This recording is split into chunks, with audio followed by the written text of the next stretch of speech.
Hey, welcome to another edition of Kyle Meredith with. It's the interview series presented by WFPK at WFPK.org, Consequence, and the Consequence Podcast Network. Thanks as always for making your way here, checking out the series. You know what to do.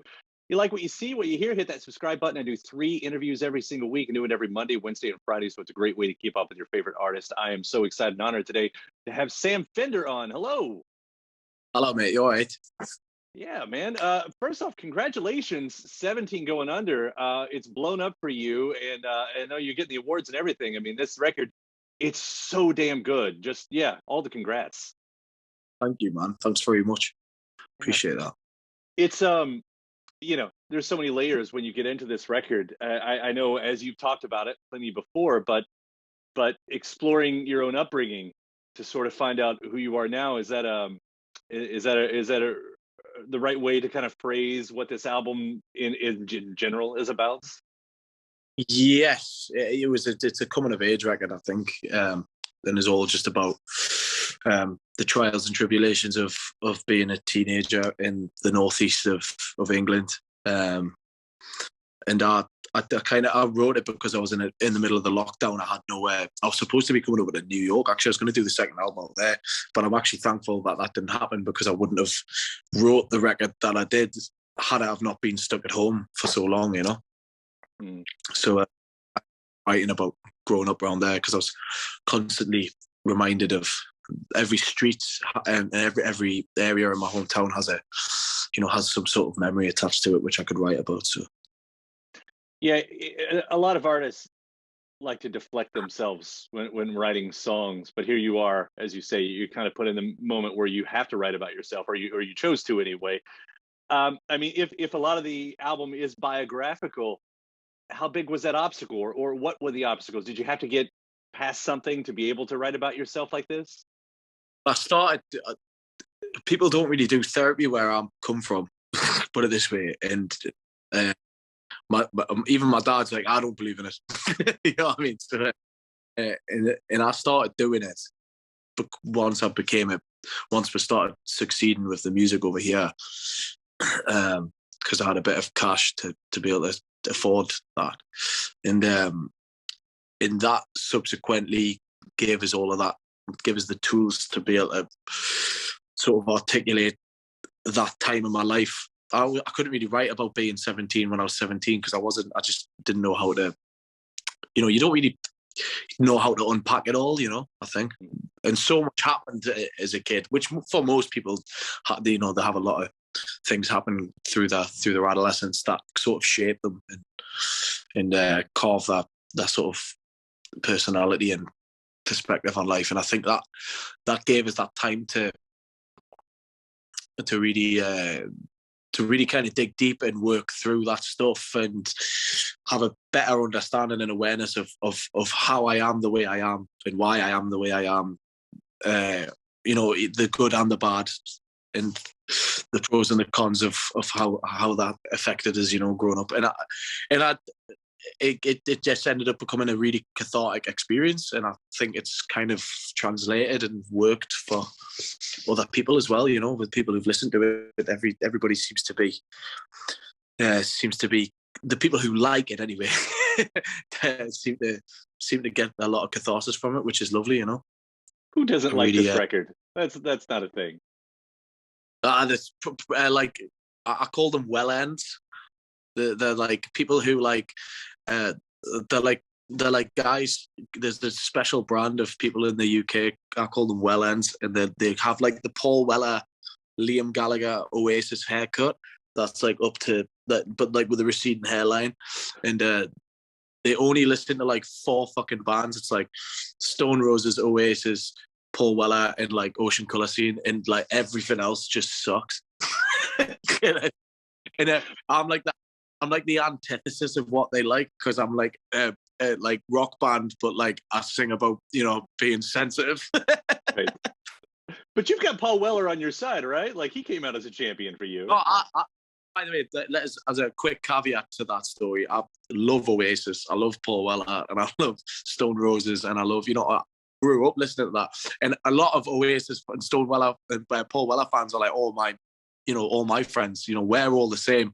But there's a particular brand of these guys that just like, they're so like, they like think that they are Liam Gallagher. Uh-huh. Do you know what I mean? I don't like that, and it's like, but yeah, no, Paul Weller is a fan, and he's like a mentor. You know, he's looked after us over the. Actually, while I was recording this record, I sent Paul Weller. I kept sending him the tracks to like get the seal of approval of him. You know, and last to make it home is Paul Weller's favorite song. I'll tell you that off the record. So Nice. I've been so fortunate to have him on my show a few times too, and the guy, I mean, it's one of the greatest he's a legend. rights of all time. It's interesting though, like the bands you talk about, the bands you just mentioned, outside of maybe Paul, you know, the one thing you do have are these topics that you're tackling in ways that a lot of artists. I had Bobby Gillespie from Primal Scream on recently, and he was saying that there aren't many British artists who talk about big causes, and you do tackle those. I mean, do you feel like you're out of step with the scene, with your generation at all? Do you have that same perception that he does? I think there's something going on at the moment, man, where Bobby Gillespie is a working class Glaswegian musician for who was in a band. I'm a working class Geordie kid from the northeast of England who's in a band, and I think when you're raised in that sort of environment, I think you're more likely to have a bit more of a social conscience. I think that's me. This is like, I'm completely like, there's plenty of mates who are very middle class who are very left wing and have massive social conscience. But I think like if you've kind of grown up at the under sort of, and you've witnessed and experienced sort of what economic fallout from a bad right wing government can do to your community, then you're probably more likely going to talk about stuff like that. And I think at the moment I've actually read that in Britain,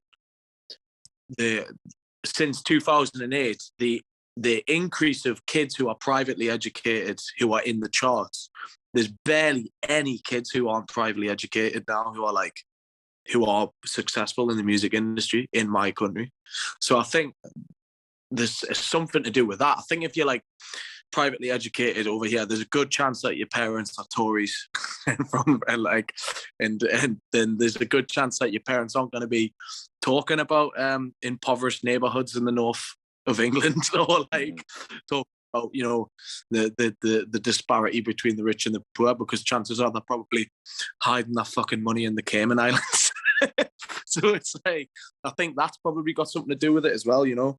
I mean, there are plenty of socially conscious bands out there and artists out there, but whether they get into the charts or not is another thing, you know, or whether they get to that level where they're actually being noticed widespread. Because I mean, you've got people like from Ireland, you've got like Fontaines DC, who are like, I'm really good friends with Grian and Carlos, and they're like, you know, they're like our, you know, our best pals in London, and they're, you know, he's a fantastic writer. There's loads of bands like that, but whether they get into the charts is another thing. So I don't know what, I mean, but maybe Bobby's just not looking hard enough. Yeah. For you, I mean, it sounds like it came about natural, but like, when did you start becoming socially aware in this way? Was that always there for you? I became socially aware when my mother became ill with fibromyalgia, and struggled with her mental health. And she was a nurse all of her life for 30, 40 years. And then she became unemployed because she wasn't well. And it was just me and her living together in a little council flat in North Shields we had black mold on the wall, and she was struggling to pay rent, and I couldn't help her. I was 17 at the time, hence the term 17 going under. And she was the DWP, was the Department of Work and Pensions. They, like the government sector of jobs and things like over here, they kept taking her to court for tribunals to prove that she was unfit to work. She had to prove she was unfit to work, and that subsequently made her much more ill and much more depressed and much more helpless, you know. and also like more poor. Do you know what I mean? So I was old enough to understand what was going on around us with my mother, but I was not old enough to be able to help her financially or be able to do anything with her. And I mean, I was working in a restaurant, but I was making no money, and it just made me really, really, really angry. Like I grew up really, really angry and sort of treated like criminals by felt like I was treated like my mother was being treated like a criminal by the people who are supposed to look after the society and look after the people. And it's getting worse, the cracks are, the safety net's disappearing. It's with all due respect, it's becoming more American as well. Right.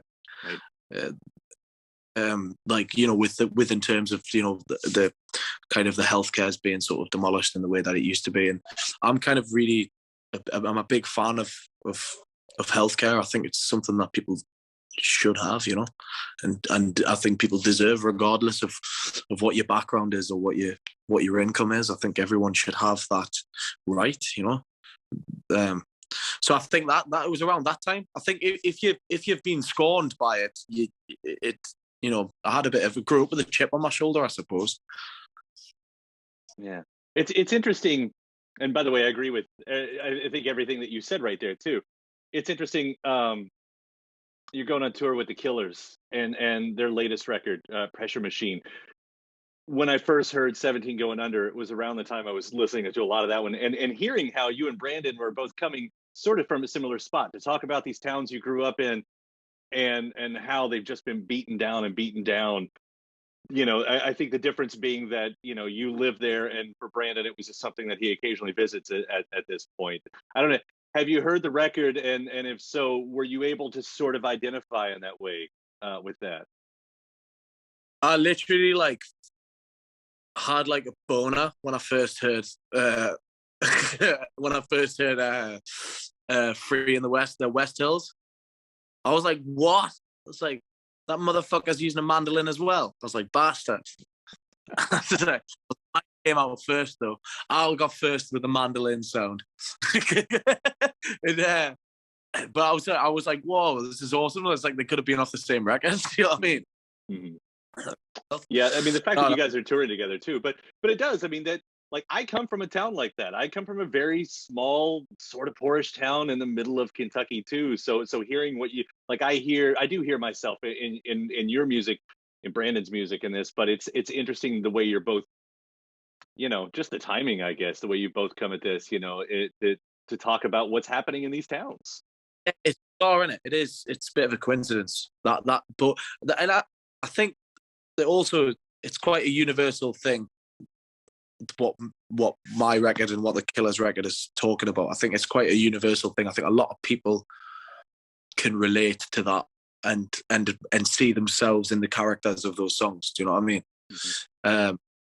And also, I mean, I have to add, it's probably as well, it doesn't help that I think me and Brandon are both spent a career trying to rip off Bruce Springsteen. But you do it so good. Like, I'm not even saying, I'm not even going the same place you're going to say you rip him off. Just the sound that you all both come up with.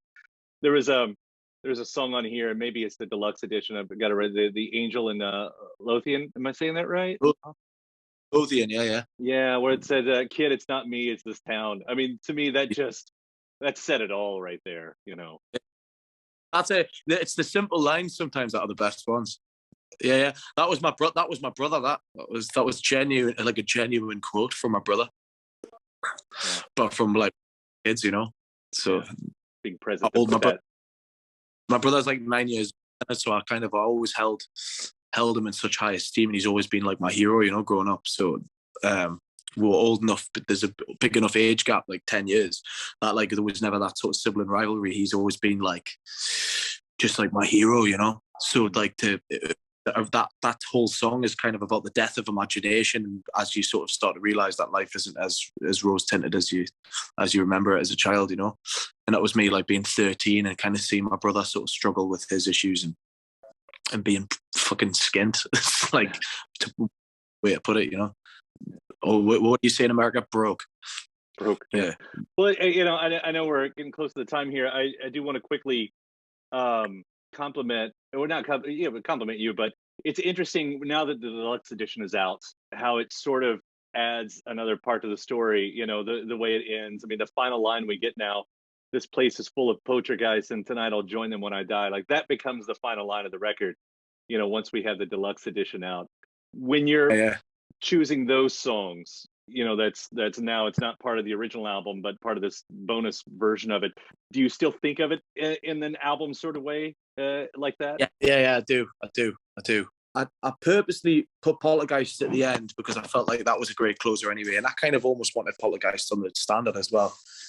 But I put Better of Me after Dying Light because it's such a sonic shift and it's such a different type of sound and tune. It's an OP1, like weird sort of loop, because I just wanted that to kind of be like, this is now the extended part. Like, do you know what I mean? Like, it kind of very much, but then it drags it back with Pretending That You're Dead and Angel and Lothian, and kind of takes it back to that sort of heartland rock sort of Killers-y, Kurt Vile-y, War on Drugs-y sort of world after that. Yeah, that's the thing. A lot of my influences are actually American more than, a lot of the music I was sort of brought up on was from your neck of the woods. But, yeah, it's a nice encore to the whole story. In a way, I love those songs. I love fucking bleak song though, Poltergeist. I just love also, by the way, and I'll wrap up with this, that you are a fan of the B's, a champion of the B-sides as well. I mean, throwing out that Howden Oldie Death Q as a B-side. Yeah. Nobody throws B-sides out anymore, and I miss them so much. And that's such a great song. I think we're going to keep that tradition up because I've got so many songs that I don't know what to do with sometimes that I think we're going to keep up the B-side tradition. So would love that. Yeah, I heard you wrote 60 songs maybe for this record. So if you got more, please keep them coming. Really going through all of the songs that I've got left over because I'm writing new songs now, like for another record. But then I've also got all of these leftover ones from 17. I'm going, what the hell do I do with all of these? Like some of these are good songs, and I'm like they should be out there. So I'm trying to work out what the hell I'm going to do with them. Well, man, I'll be listening to them. I love what you do, Sam. I really do. These songs, 17 Going Under, the first record, please keep them coming. Oh, really appreciate that, man. And I'll see you when we come over, yeah? All right. Sounds great. Thank you so much for taking the time. It was really a pleasure. Thank you, dude. Cheers.